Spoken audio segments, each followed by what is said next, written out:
Good morning students. Last class में हमने fried के मनोविश्लेषणात्मक सिद्धांत के बारे में डिस्कस किया था। आज हम फ्राइड का मनोलैंगिक सिद्धांत डिस्कस करेंगे। फ्राइड का मनोलैंगिक सिद्धांत जो है वो पहला सिद्धांत है जिसके द्वारा बाल विकास के क्षेत्र में बालकों को समझने में सर्वाधिक महत्वपूर्ण योगदान रहा है। इससे माता पिता परिवारजनों का संबंध बालकों के साथ किस प्रकार रहा है यह जानने में काफ़ी सहायता प्राप्त होती है। इसका उजागर ये करता है कि बालक बचपन से ही अपने माता पिता इनके द्वारा यदि उपेक्षित रहा है तो बालक में इनके व्यक्तित्व में इनका विकास अधिक होता है और बालक आगे चलकर वयस्क अवस्था में इसमें विकृत मानसिकता वाला व्यक्ति बनता है। फ्रॉइड ने इसी सोच के साथ या इसी आधार पर मनोलैंगिक विकास को वो 5 अवस्थाओं में विभाजित किया है। फर्स्ट है ऑरल स्टेज जो कि जन्म से लेकर 18 महीने की होती है।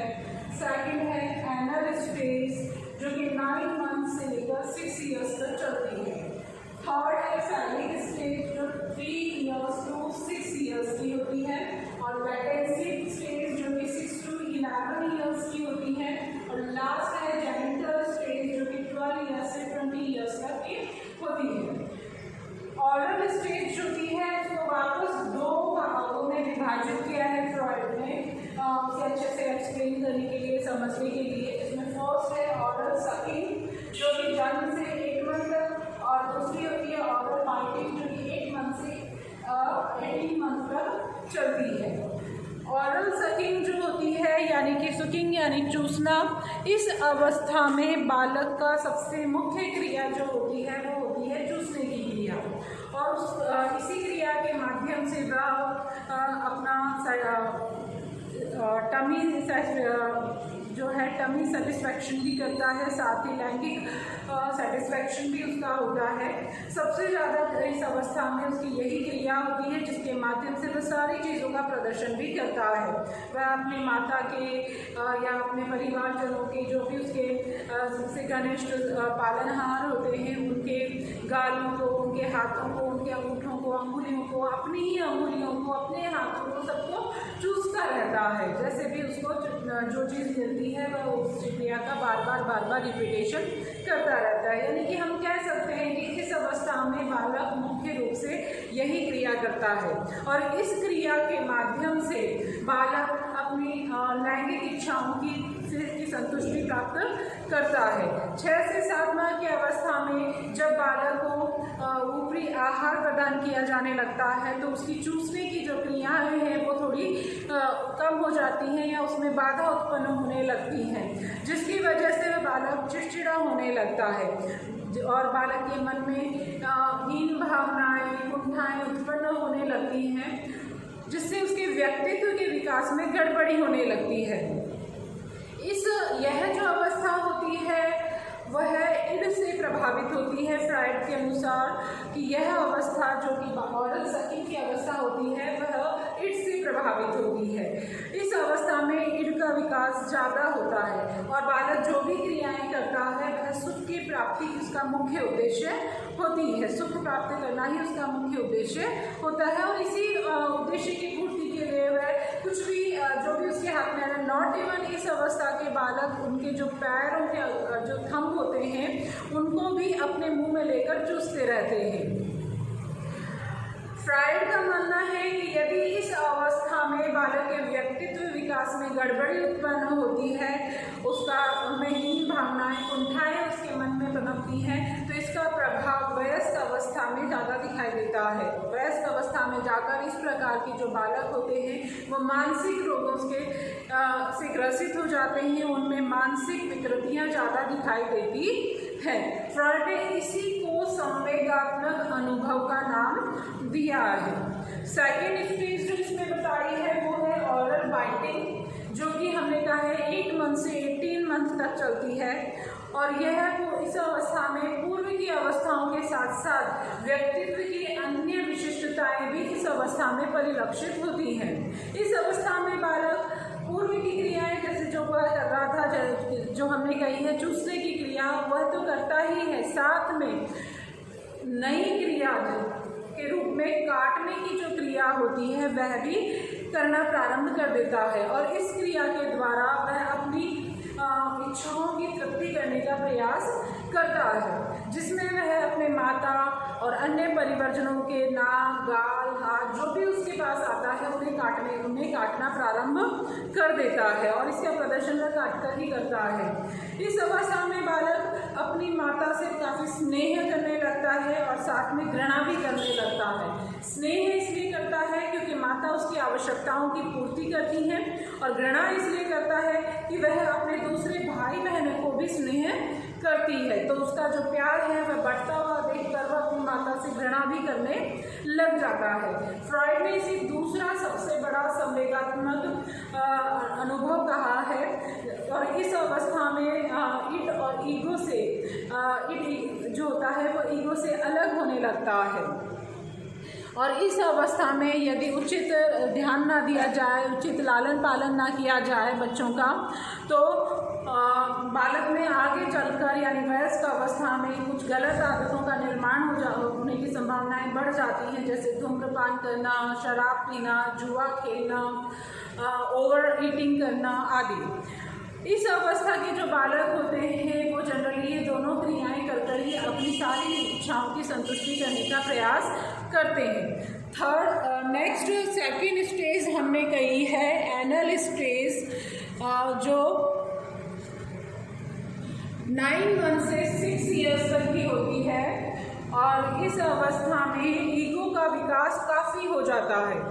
बालक को कहीं भी बालक जो होते हैं इस अवस्था में अपनी इच्छाओं का प्रदर्शन बड़े आराम से कर लेते हैं, और उन्हें अपना इच्छाओं का प्रदर्शन कह लीजिए या अपनी इच्छाओं का के प्रति जो संतुष्टि प्राप्त करनी है वो कहीं न कहीं यूरिन डिस्चार्ज के माध्यम से करते हैं। वो कहीं पर भी लोगों का ध्यान आकर्षित करने के लिए या अपना गुस्से का प्रदर्शन करने के लिए कहीं पर भी अपने वस्त्रों में, बिस्तर पर कहीं पर भी यूरिन डिस्चार्ज कर देते हैं, और इसलिए कहा गया है कि इस अवस्था में बालकों को टॉयलेट ट्रेनिंग महत्वपूर्ण हो जाती है।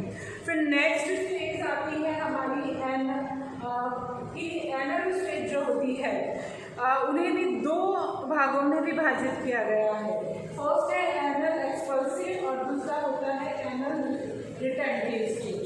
एनल एक्सपल्सिव स्टेज जो होती है वो 9 मंथ to 3 ईयर्स होती है, जिसमें हमने कहा है टॉयलेट ट्रेनिंग बहुत इम्पॉर्टेंट हो जाती है, और सेकेंड होती है एनल रिटेंटिव स्टेज जो कि 1 ईयर से 3 ईयर्स तक चलती है। और इस अवस्था में बालक काफ़ी हद तक पूर्व अवस्था की जो क्रिया वो कर रहा था कि कहीं पर भी बेड पर या अपने कपड़ों में कहीं पे भी टॉयलेट डिस्चार्ज कर देता था, तो वह जो क्रिया होती है उस पर कंट्रोल करना सीख जाता है, और इसके माध्यम से वह कंट्रोल करने के माध्यम से ही वह अपना सेक्सुअल सेटिस्फैक्शन करता है। इस अवस्था में बालक इंसल्ट भी फील करने लग जाते हैं, उन्हें अपनी जो सेल्फ रेस्पेक्ट है वो काफ़ी समझ में आने लगती है। अगर किसी कारणवश उनका किसी और के सामने अपने कपड़ों में या कहीं पर भी उन्होंने अगर टॉयलेट डिस्चार्ज हो जाता है तो वो काफ़ी इंसल्टिंग फील करते हैं इस अवस्था के बालक, यानी कि हम कह सकते हैं कि इस अवस्था का बालक जो होता है वो इंसल्ट फील करने लग जाता है, सम्मान और अपमान में अंतर समझने लग जाता है। इस अवस्था के बालक यह भी समझने लग जाते हैं कि माता पिता केवल वही माता पिता का आकर्षण केंद्र नहीं है या अटेंटिव पॉइंट नहीं है। माता पिता को अपने दूसरे बच्चे हैं उनसे भी प्रेम होता है, उनके साथ उन्हें भी टाइम स्पेंड करना होता है, उन्हें भी अटेंशन देना होता है। इस अंतर को वह अब समझने लग जाता है। बच्चों के लिए एक प्रकार का ये जो पॉइंट होता है वो काफ़ी आघात्मक अनुभव होता है, जिससे उसके संवेगों को भी चोट पहुंचती है कि जब वो ये समझते हैं कि वह सिर्फ वही अपने माता पिता का अटेंटिव पॉइंट नहीं है, तो ये जो है वो उनके संवेगों पर आघात करता है और उनके संवेगों पर चोट पहुंचती है, जिसके कारण वह उसके जो संवेग हैं वो प्रभावित होते हैं। और अगर इन अनुभवों का शोधन हो जाता है तो बालक वयस्क होने पर काफ़ी अच्छा आर्टिस्ट बनता है, जैसे मूर्तिकार, चित्रकार, संगीतकार, वैज्ञानिक आदि। और यदि इन अनुभवों का जो उनके समय को बच्चों पहुँची है, जिस आघात पहुँचा है, उन अनुभवों का यदि रिएक्शन फॉर्मेशन हो जाता है तो बालक बड़े होने पर, वयस्क होने पर काफ़ी गलत आदतों का निर्माण अपने में कर लेते हैं, उनके व्यक्तित्व में उनका निर्माण हो जाता है। बालक काफ़ी लालची, कंजूस, स्वार्थी, लड़ाकू आदि नकारात्मक व्यवहार प्रदर्शित करता है और अनेक प्रकार के मानसिक रोगों से भी ग्रस्त हो जाता है। नेक्स्ट स्टेज है फैलिक स्टेज, जो हमने 3 to 6 ईयर्स की बताई है। यह फ्रायड ने कहा है कि यह स्टेज 3 to 6 ईयर्स तक चलती है और इसमें इन आवेगों का स्थानांतरण जो होता है वो लैंगिक पक्ष की ओर हो जाता है। इसी अवस्था में सुपर ईगो का निर्माण भी प्रारंभ हो जाता है और इसी अवस्था में चाहिए कि बालकों को सामाजिक नैतिक शिक्षा भी प्रदान की जाए ताकि वह अपने विचारों को और अपने व्यक्तित्व को इस पॉजिटिव सकारात्मक सोच की ओर मोड़ सके। यह व्यक्तित्व निर्माण की सबसे बहुमूल्य अवस्था मानी गई है, जिसमें ईगो और सुपर ईगो के बीच जो संबंध है वो स्थापित होना प्रारंभ हो जाते हैं। फ्रायड के अनुसार लड़कियां जो होती हैं ऑडिपस कॉन्फ्लिक्ट से और लड़के जो होते हैं वो इलेक्ट्रा कॉन्फ्लिक्ट उनमें उत्पन्न होने लग जाता है। ऑडिपस कॉन्फ्लिक्ट इट मीन्स लड़के जो होते हैं उनका अपने पिता के साथ विचार मतभेद उत्पन्न होने लगता है। अब दोनों के विचारों में काफ़ी डिफरेंस होने लगता है और एक दूसरे के मध्य मतभेद होने लगता है, दोनों एक दूसरे के विरोधी से हो जाते हैं। तो कहा जा सकता है कि इस अवस्था में जो बॉयज़ होते हैं वो अपनी माता से ज़्यादा अटैच्ड हो जाते हैं और उनकी ओर आकर्षित होते हैं। इलेक्ट्रा कॉन्फ्लिक्ट यानी कि जो गर्ल्स होती हैं वो अपने फादर से ज़्यादा अटैच्ड होती हैं, उनमें अंडरस्टैंडिंग और उनके विचारों में जो संबंधता है और आपसी समानता है वो काफ़ी डेवलप होने लगती हैं। यानी कि हम कह सकते हैं कि जो गर्ल्स होती हैं वो फादर और जो बॉयज़ होते हैं वो मदर के ज़्यादा लाडले हो जाते हैं। नेक्स्ट स्टेज है अप्रत्यक्ष अवस्था यानी कि लेटेंसी स्टेज, जो कि 6 to 11 ईयर्स की होती है और इसमें सामाजिक भय उत्पन्न होने लग जाता है बालकों में। सामाजिक भय की उत्पत्ति होने के कारण जो बालक होते हैं उनकी जितनी भी कांक्षाएं होती हैं वो सब शांत हो जाती हैं, वो डरने लगते हैं किसी भी गलत कार्य को करने से। कुछ भी गलत आदत वो अपनाएंगे या गलत आदत का प्रदर्शन करते हैं तो उसमें उन्हें डर लगने लगता है कि मम्मी डांटेंगी, पापा डांटेंगे या परिवार के लोग गुस्सा हो जाएंगे या उन्हें डांट पड़ेगी। यानी कि उनके मन में डांट लगने का जो डर है वो उत्पन्न होने लग जाता है, जिसके कारण वो कुछ भी बिना सोचे समझे या बिना किसी की परमिशन के करने से डरने लगते हैं। इस अवस्था के अंत तक सुपर ईगो का विकास हो जाता है। बच्चों का मन स्कूल, आस पड़ोस के बच्चों के साथ खेलने में अधिक लगने लगता है और सामाजिक और नैतिक शिक्षा इस अवस्था में बहुत अच्छे से दी जानी चाहिए, यानी प्रारंभ कर देनी चाहिए ताकि बच्चों में सामाजिक गुणों और नैतिक गुणों का अच्छे से विकास हो जाए।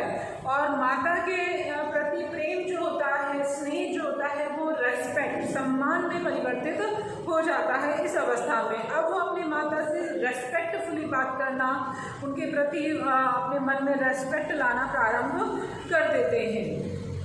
फिर नेक्स्ट स्टेज आती है जेनिटल स्टेज, जो कि 12 से 20 ईयर्स की होती है और इस अवस्था में ये जो अवस्था होती है इसमें बाल्यावस्था से किशोरावस्था तक की होती है, यानी कि प्यूबर्टी स्टेज से प्रारंभ हो जाती है यह अवस्था।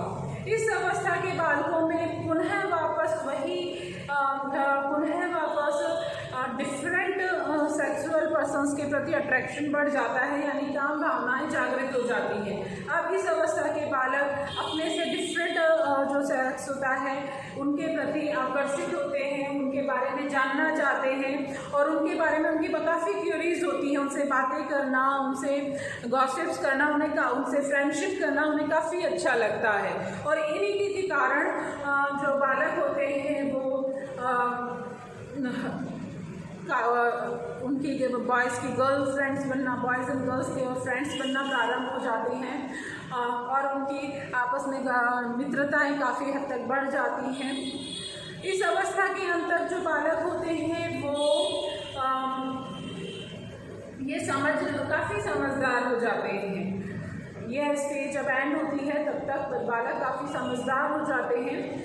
लड़कियों में शाइनेस, लज्जाशीलता, संकोची व्यवहार डेवलप हो जाता है और लड़के होते हैं उनमें पितृत्व का गुण विकसित हो जाता है, जिसके कारण वो रेस्पॉन्सिबल होना प्रारंभ हो जाते हैं। अब वो रेस्पॉन्सिबिलिटीज उठाना और समझना प्रारंभ कर देते हैं। कहीं ना कहीं हम कहें तो फ्रॉइड का ये जो मनोलैंगिक विकास का सिद्धांत है ये काफ़ी हेल्पफुल है इस अवस्था के बालकों के विकास को समझने में, और बालकों का उनके माता पिता परिवारजनों के साथ जो संबंध होते हैं उनको समझने में काफ़ी हेल्पफुल है। और इनका आधार पर हम बालकों को पर ध्यान दे सकते हैं, उनके डेवलपमेंट पर काफ़ी कंसंट्रेट कर सकते हैं और उन्हें काफ़ी अच्छे से इन फ्यूचर एक अच्छा व्यक्तित्व वाला मनुष्य विकसित करने में हम उनकी काफ़ी सहायता कर सकते हैं। यहाँ हमारा फ्रॉइड का जो सिद्धांत है वो कंप्लीट होता है। धन्यवाद।